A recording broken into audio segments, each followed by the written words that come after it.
Students, good morning. आज हम आगे का जो हेरिडिटी एंड एवोल्यूशन पढ़ रहे थे उसको कंटिन्यू करेंगे। लास्ट क्लास में हमने देखा था मोनोहाइब्रिड क्रॉस। क्या था मोनोहाइब्रिड क्रॉस? जो 7 पेयर ऑफ कॉन्ट्रास्टिंग कैरेक्टर्स थे पी प्लांट के, उसमें अगर हम सिर्फ एक, मोनो मीन्स 1, तो अगर सिंगल पेयर की स्टडी कर रहे हैं तो वो क्या था? Monohybrid cross. अब यहाँ पर डाई मीन्स 2, तो 2 पेयर्स ऑफ कैरेक्टर्स की स्टडी करेंगे, उसके बीच क्रॉस कराएंगे तो क्या रिजल्ट मिलता है वो देखते हैं, है ना।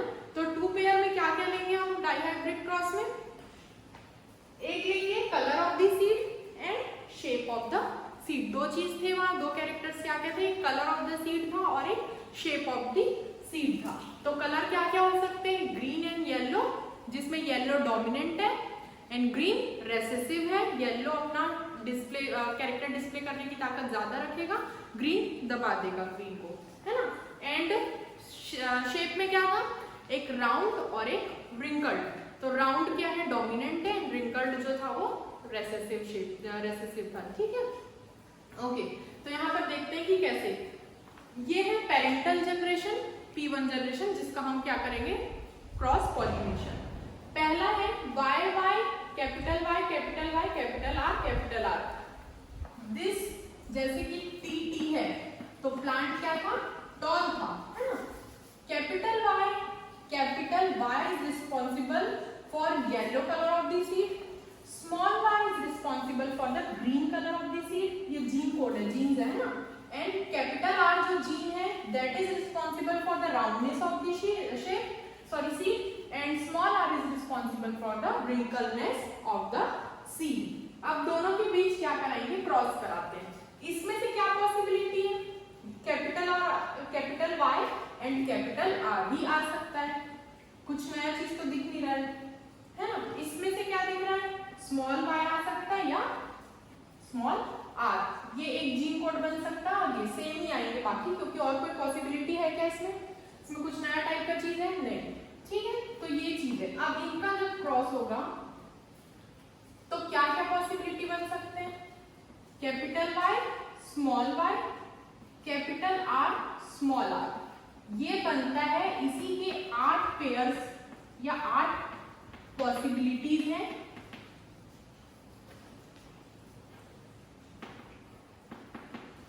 एट पॉसिबिलिटीज जो सारे क्या होंगे? सेम होंगे। जैसे हमने P1 से जो इसका F1 निकाला था वहां मोनोहाइब्रिड में तो सारे प्लांट टॉल थे।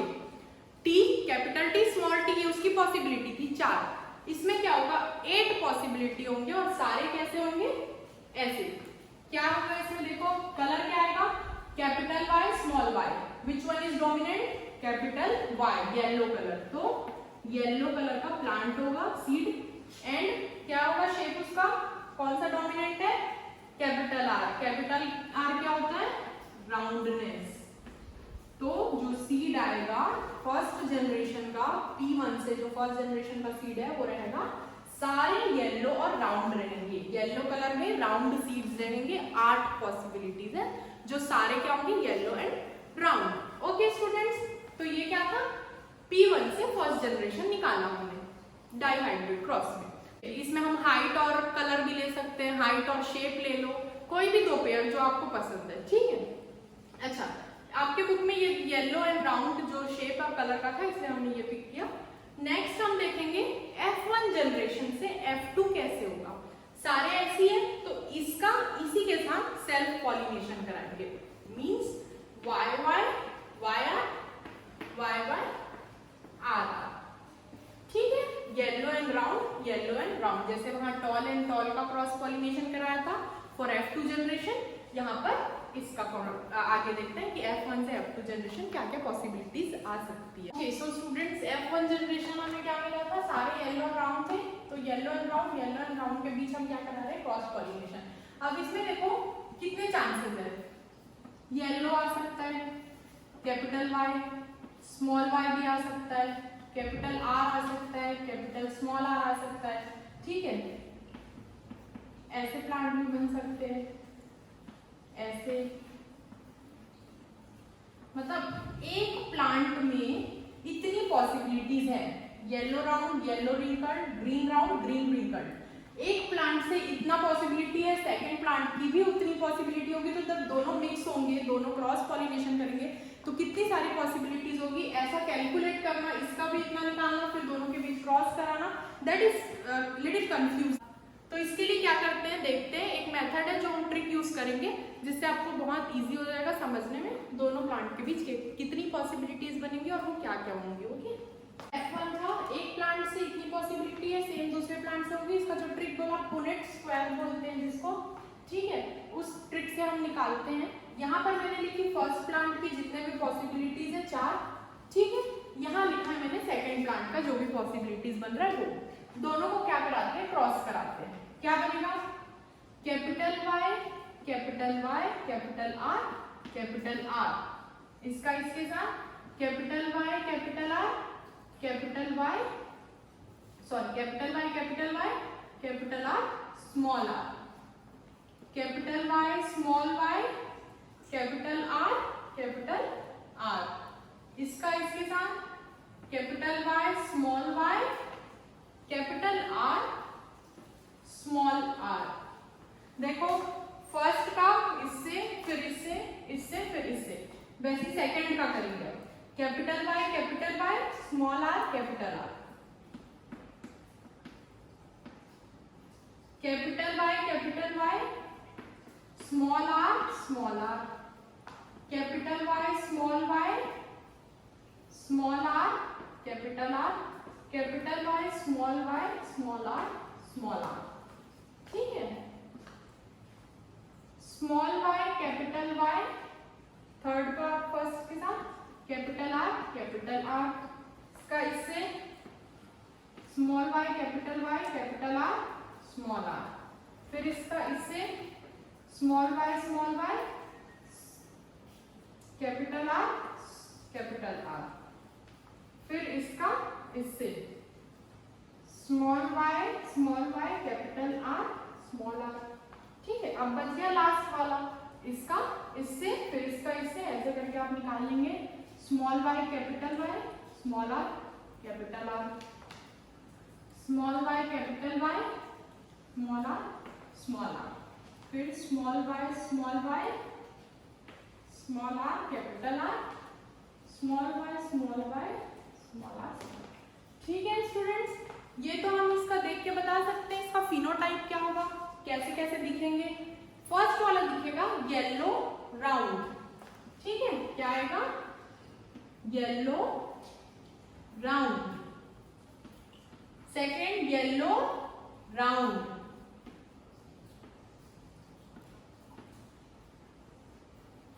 Yellow round,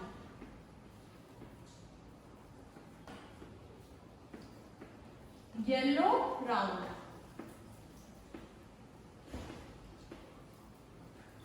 okay. वैसे आप इसका लिखेंगे येलो राउंड।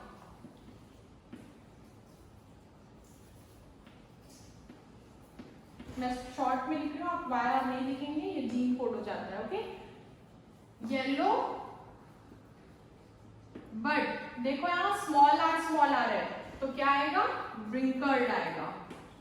यहां पर देखो येलो राउंड, यहां येलो व्रिंकल्ड, फिर यहां देखो येलो राउंड, येलो राउंड, दोनों स्मॉल y मतलब कि ग्रीन, इसमें येलो वाले कैपिटल Y का कुछ है ही नहीं, तो दोनों small y that is responsible for the green colour of the plant. तो green and round, green and round, yellow round, yellow wrinkled, green round and green wrinkled, सब स्मॉल है तो ग्रीन एंड wrinkled, ठीक है students. तो ये कितने हैं, इतनी पॉसिबिलिटीज बनती है F2 जनरेशन के लिए। ये जो निकला ये सारे पॉसिबिलिटीज किसके हैं, F2 जनरेशन में इतने सारे टाइप के कुछ भी इसमें से आ सकता है, ये सारी उसकी पॉसिबिलिटीज है। क्लियर हुआ ये? अच्छा, अब इसमें हम देखते हैं इसका फिनोटाइपिक रेशियो एंड जीनोटाइप। आप ऐसे ही बनाओगे, अगर आप कोई भी 2 पेयर का लेके उसका F2 जनरेशन निकाल रहे हैं तो आपका टेबल ऐसे ही बनेगा। ओके, चलो अब इसका फिनोटाइप एंड जीनोटाइपिक रेशियो क्या होता है वो देख लेते हैं। फिनोटाइपिक रेशियो क्या निकलेगा,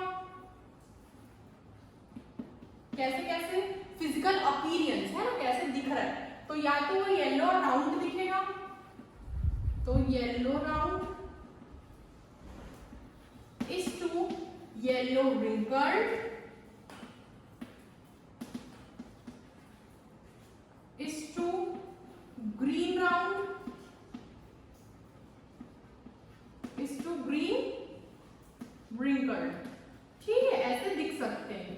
इसका जीनोटाइपिक रेशियो हम नहीं निकालेंगे, बहुत लेंथी है, इसलिए सिर्फ फिनोटाइपिक रेशियो दिया है आपके बुक में, वही निकालते हैं। तो येलो राउंड वाले कितने हैं, 1 2 3 4 5 6 7 8 9, कितने हैं 9। रेशियो येलो रिंकल्ड, कितने हैं येलो और रिंकल्ड, 1 2 3, कितने हैं 3। ग्रीन एंड राउंड कितने हैं, GNR 1 2 3, कितने हैं 3। रेशियो ग्रीन एंड रिंकल्ड क्या है, सिर्फ लास्ट वाला है, ग्रीन एंड रिंकल्ड कौन सा है, एक ही है। तो इसका फिनोटाइपिक रेशियो क्या बन गया, 9:3:3:1 is the phenotypic ratio for the F2 generation of dihybrid cross. थोड़ा कंफ्यूजन है, लेकिन आप ये टेबल बना के प्रैक्टिस करोगे तो बिल्कुल बहुत इजी है, ये कोई भी पेयर का आप बना सकते हो। ओके स्टूडेंट्स, तो यहाँ पर मेंडल का जो एक्सपेरिमेंट था, मोनोहाइब्रिड क्रॉस भी हमने देखा, height of the plant, dihybrid cross भी कंप्लीट हो गया। अब देख लेते हैं ह्यूमन बीइंग्स में सेक्स डिटर्मिनेशन कैसे होता है, बॉय होगा या गर्ल होगा, ये कैसे पता चलता है। Okay, so students, sex determination in human being, let's see क्या होता है। सेक्स डिटर्मिनेशन का मतलब क्या, so the process that determines the sex of a child और अ ह्यूमन।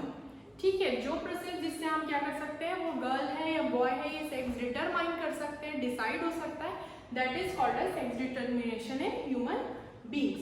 अच्छा, हम में क्या होता है, क्रोमोसोम्स होते हैं, जिसमें क्या होता है, जो डीएनए कैरी करता है, और डीएनए में ही सारी इंफॉर्मेशन इंक्लूड मतलब की रहती है ना।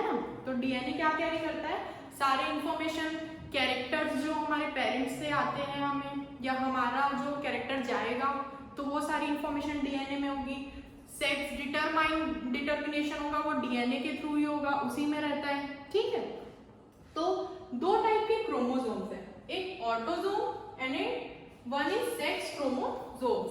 Autosome is something that decides the characters, ठीक है, जिसके 22 पेयर्स होते हैं, 22 पेयर्स ऑफ ऑटोसोम्स होते हैं। ठीक है, and sex chromosome is that which decides the sex of a child और अ ह्यूमन। ओके, तो ये कितने होते हैं, कि सिंगल पेयर होता है। टोटल 23 पेयर्स ऑफ क्रोमोसोम्स होते हैं हमारी बॉडी में, जिसमें से 22 pairs are autosomes which decides the character and one single pair is sex chromosome. इस पेयर में क्या होता है, पेयर मींस 2 चीजें होंगी, है ना, एक X होता है और एक Y होता है। ठीक है, X एंड Y 2 चीजें होती हैं, ये दोनों मिलके एक पेयर ऑफ क्रोमोसोम बनाते हैं।